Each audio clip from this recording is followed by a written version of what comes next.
Hi guys, welcome to my channel. మీ అందరికీ తెలుసు నిన్న టీఎస్ ఎంసెట్ రిజల్ట్స్ అనేవి వెబ్సైట్లో రిలీజ్ చేశాడు. సో మీ అందరికీ చాలా డౌట్స్ ఉంటాయి. చాలామందికి ఫస్ట్ రౌండ్లో వచ్చిన సీట్ నచ్చలేదు, సెకండ్ రౌండ్కి అప్లై చేస్తే ఇప్పుడు సెల్ఫ్ రిపోర్టింగ్ ఇవ్వాలా వద్దా, ఫీ పే చేయాలా వద్దా, నాకు సెకండ్ రౌండ్లో ఖచ్చితంగా సీట్ వస్తుందా, ఒకవేళ వచ్చితే ఫస్ట్ రౌండ్లో ఒకవేళ ఫీ పే చేస్తే సెకండ్ రౌండ్కి మరి ఎలాగా, ఆ ఫీజు ఏమవుతుంది, ఇవన్నీ ఇంకా చాలా డౌట్స్ ఉండొచ్చు. ఇవన్నీ ఈ వీడియోలో తెలుసుకుందాం. సో మీరు నా ఛానల్ ఇంకా సబ్స్క్రైబ్ చేయకపోతే ఇలాంటి మోర్ వీడియోస్ కోసం సబ్స్క్రైబ్ చేయండి. Now let's get into the video. మీ అందరికీ తెలుసు సీట్ అలాట్మెంట్ అనేది ఎలాగా డౌన్లోడ్ చేయాలో. tgepset.nic.inలోకి వెళ్తే అక్కడ ఉంటాయి.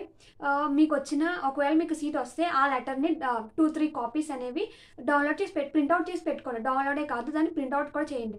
చాలామంది చేస్తున్న బిగ్ మిస్టేక్ ఏంటంటే ఇది డౌన్లోడ్ చేసి పెట్టుకోవట్లేదు. ఇది చాలా ఇంపార్టెంట్. మీరు ఫిజికల్గా కాలేజీలోకి ఫిజికల్ రిపోర్టింగ్ ఇవ్వడానికి వెళ్ళినప్పుడు చాలా ఇంపార్టెంట్ కాబట్టి ఇది 2 or 3 కాపీస్ వరకు ప్రింట్అవుట్ తీసుకుని ఉంచుకోండి.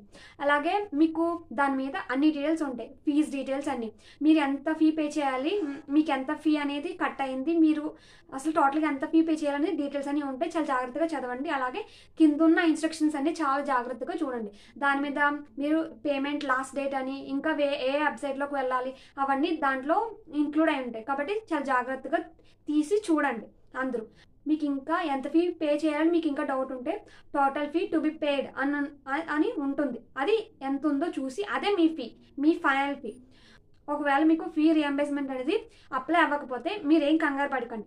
ఒకవేళ మీరు ఏమన్నా డాక్యుమెంట్స్ అప్లోడ్ చేస్తున్నప్పుడు మీరు తప్పు డాక్యుమెంట్స్ కానీ లేకపోతే డేట్ అయిపోయిన డాక్యుమెంట్స్ కానీ అప్లోడ్ చేస్తుంటారు, అందుకే మీకు ఫీ రియంబర్స్మెంట్ అనేది చూపించలేదు.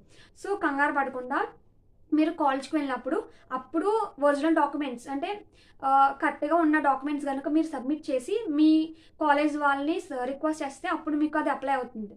అండ్ ఇంక చాలామందికి ఉన్న బిగ్ డౌట్ ఏంటంటే ఫస్ట్ రౌండ్లో వచ్చిన సీట్ నచ్చలేదు, ఇప్పుడు సెల్ఫ్ రిపోర్ట్ ఇవ్వాలా అండ్ ఫీ పే చేయాలా, ఇది అందరికీ బిగ్ డౌట్. అసలు ఫస్ట్ సెకండ్ రౌండ్కి ఎవరు అప్లై చేయాలంటే ఫస్ట్ రౌండ్లో ఎవరికైతే సీట్ రాలేదో వాళ్ళందరూ సెకండ్ రౌండ్లో సీట్ రావడం కోసం రిజిస్టర్ చేసుకుంటారు. అండ్ ఒకవేళ మీకు ఫస్ట్ రౌండ్లో వచ్చిన సీట్ అనేది కొంచెం బాగున్నా మీరు దాన్ని తీసేసుకోండి. ఎందుకంటే ఫస్ట్ రౌండ్లోనే 70-80% సీట్స్ మంచి కాలేజెస్లో మంచి బ్రాంచెస్లో ఉన్న 70-80% సీట్స్ అన్ని ఫిల్ అయిపోతాయి. సెకండ్ రౌండ్లో అంత మంచి సీట్స్ ఉండకపోవచ్చు. అండ్ సీట్స్ పెరిగాయా లేదా అని కూడా ఇంపార్టెంట్. ఒకవేళ మీకు అఫీషియల్గా ఈ కాలేజెస్లో సీట్స్ అనేవి పెరిగాయి అని అఫీషియల్గా అనౌన్స్మెంట్ చేస్తే అప్పుడు మీకు సీట్ వచ్చే అవకాశాలు మంచి కాలేజ్లో మంచి బ్రాంచ్లో పెరుగుతాయి. అంతేగాని ఎటువంటి న్యూస్ రాకపోతే సెకండ్ రౌండ్లో మంచి సీట్స్ వస్తాయని డెఫినెట్గా ఎవరు చెప్పలేరు. కాబట్టి ఫస్ట్ రౌండ్లో వచ్చిన సీట్ కొంచెం బాగున్నా అంటే మీకు వచ్చిన ర్యాంక్కి కొంచెం అది బాగున్నా మీరు దాన్ని తీసేసుకోండి. మేము సెకండ్ రౌండ్లో ఖచ్చితంగా సీట్కి అప్లై చేస్తామని అనుకుంటే మీకు సీట్ వస్తుందా రాదా అని డౌట్ ఉంది, దాన్ని క్లారిఫై చేసుకోవడం కోసం అఫీషియల్ వెబ్సైట్లో కాలేజ్ వైజ్ అలాట్మెంట్ డీటెయిల్స్ అని ఉంటుంది. అది క్లిక్ చేస్తే దాంట్లో ప్రొఫెషనల్ అలాట్మెంట్ లిస్ట్ అని ఉంటుంది. అది దాని మీద మీకు ఏ కాలేజ్ అయితే మీరు వెబ్సైట్లో ప్రిఫరెన్స్గా ఇద్దాం అనుకుంటున్నారో దాన్ని టైప్ చేయండి. అప్పుడు ఆ కాలేజ్ యొక్క కట్ ఆఫ్స్ అని వస్తాయి. సో దాన్ని బట్టి మీకు ఈ కాలేజ్లో నాకు సీట్ వస్తుందా రాదా అని మీకు ఒక ఐడియా ఉంటుంది. కాబట్టి నెక్స్ట్ టైం మీరు బెటర్గా చూసుకోవచ్చు. ఫస్ట్ రౌండ్లో సీట్ వచ్చిన ప్రతి ఒక్కరు సెల్ఫ్ రిపోర్టింగ్ అనేది ఇచ్చేయండి. ఎందుకంటే ఒకవేళ మీకు సెకండ్ రౌండ్లో కనుక సీట్ వస్తే మీరు ఆల్రెడీ ఫస్ట్ రౌండ్లో సెల్ఫ్ రిపోర్టింగ్ ఇచ్చేసారు కాబట్టి ఈ సీట్ మీకు ఉంటుంది. సెకండ్ రౌండ్లో వస్తే అది మీకు నచ్చితే అక్కడికి వెళ్ళిపోవచ్చు, ఇది క్యాన్సిల్ అయిపోతుంది. అలా కాకుండా మీకు సెకండ్ రౌండ్లో వచ్చింది అసలు బాగాలేదు, ఫస్ట్ రౌండ్లో వచ్చిందే కొంచెం బాగుంది కంపేర్ చేసుకుంటే అంటే అప్పుడు అది వదిలేసి ఫస్ట్ రౌండ్లో మీరు సెల్ఫ్ రిపోర్టింగ్ ఇచ్చారు కాబట్టి ఇది మీకు అలా ఉంటుంది కాబట్టి దీంట్లో జాయిన్ అవ్వచ్చు.